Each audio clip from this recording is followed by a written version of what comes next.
This podcast series features interviews with dynamic youth from the region who have a different experience of current realities and visions for the future. Shall we embark on a brief journey through the history of the multifaceted relationship between Russia and the Western Balkans?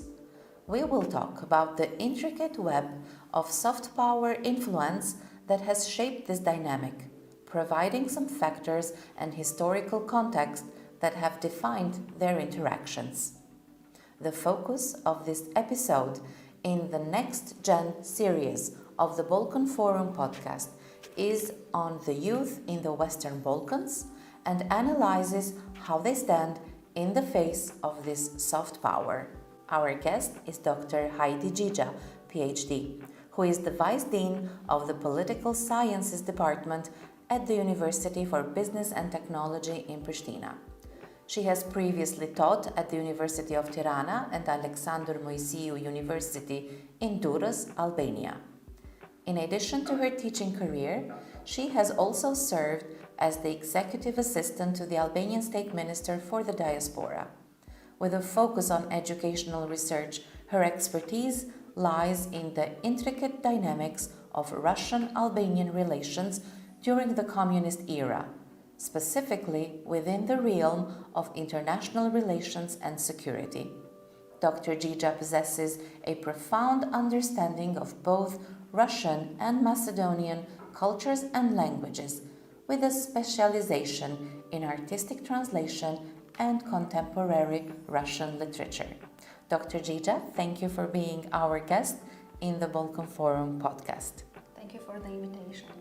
Could you provide an overview of the historical context and key factors that have shaped Russian-Western Balkans relations, particularly in terms of soft power influence?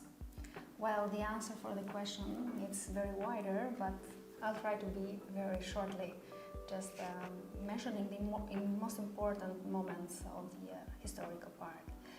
All the Western Balkan states were part of the USSR Union, which means that were directly under the soft power policies of the Soviet Union in that time, with the aim to unify all the different cultures that were not similar to the Russian culture. This was the aim, let's say, of the soft power in that time. And the most, let's say, platforms with this soft power aimed to be developed were the culture, arts, and education.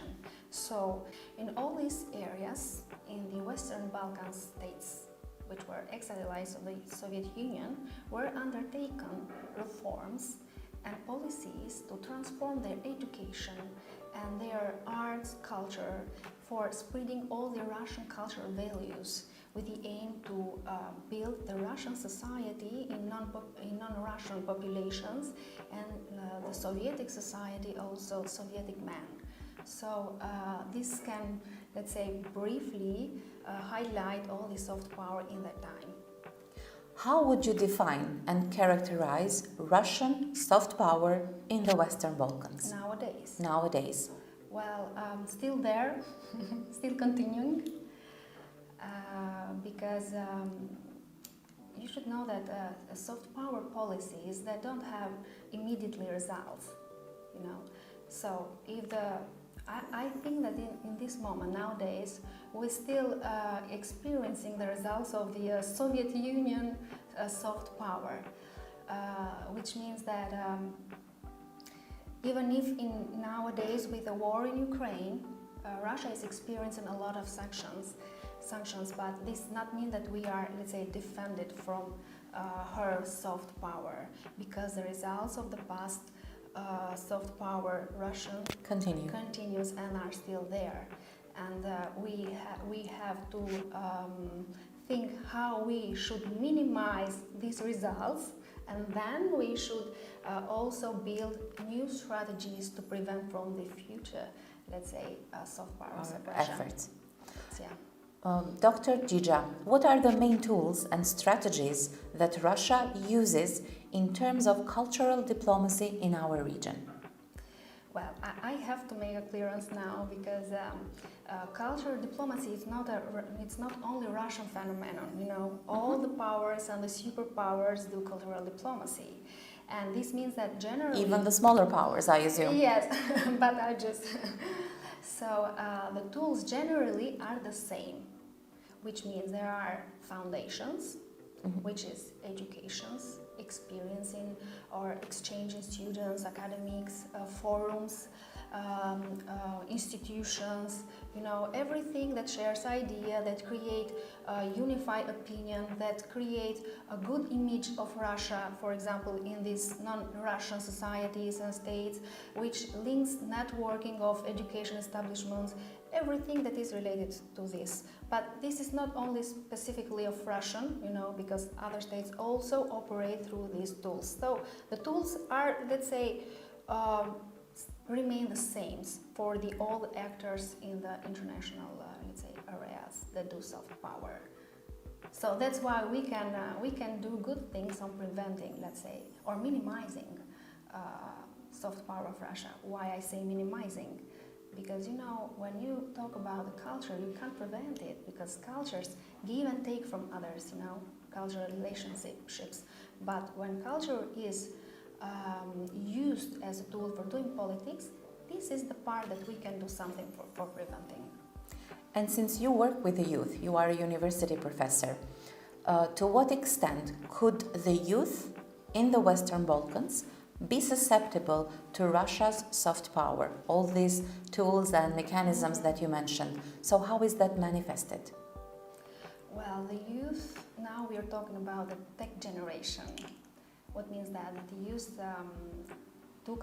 can take a lot of information from the media, from these, let's say, social apps, networks, where mostly are controlled by Russia. So they take a lot of informants that Russia served to them.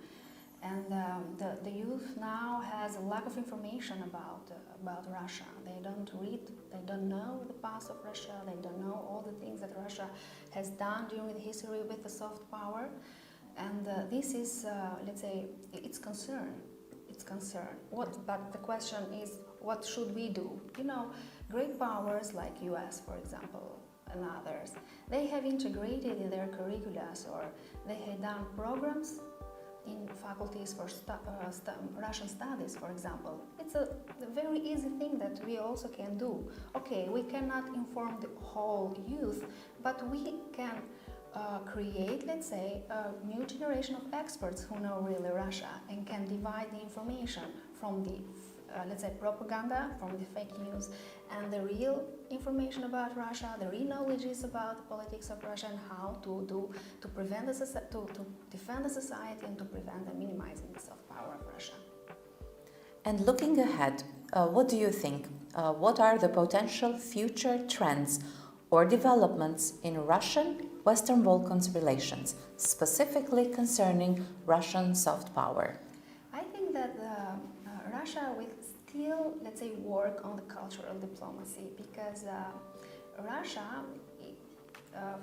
also including the geographical distance with the Balkans, it's close comparing with the other Western states. So it gives to her facilities to know more about Balkans.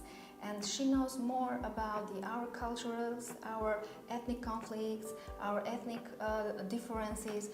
So she will use that. You know, she will continue on working on cultural diplomacy, because it's very favorable for the region and very favorable for her to work on that.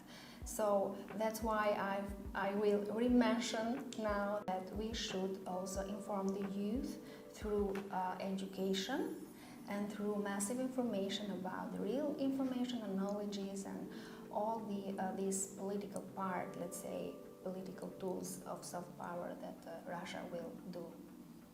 Wow, thank you so much. You have presented us with some very intriguing information regarding Russia's soft power in terms of its relations with the Western Balkans. Thank you, Dr. Gija, for your time and the information you shared with us. Thank you.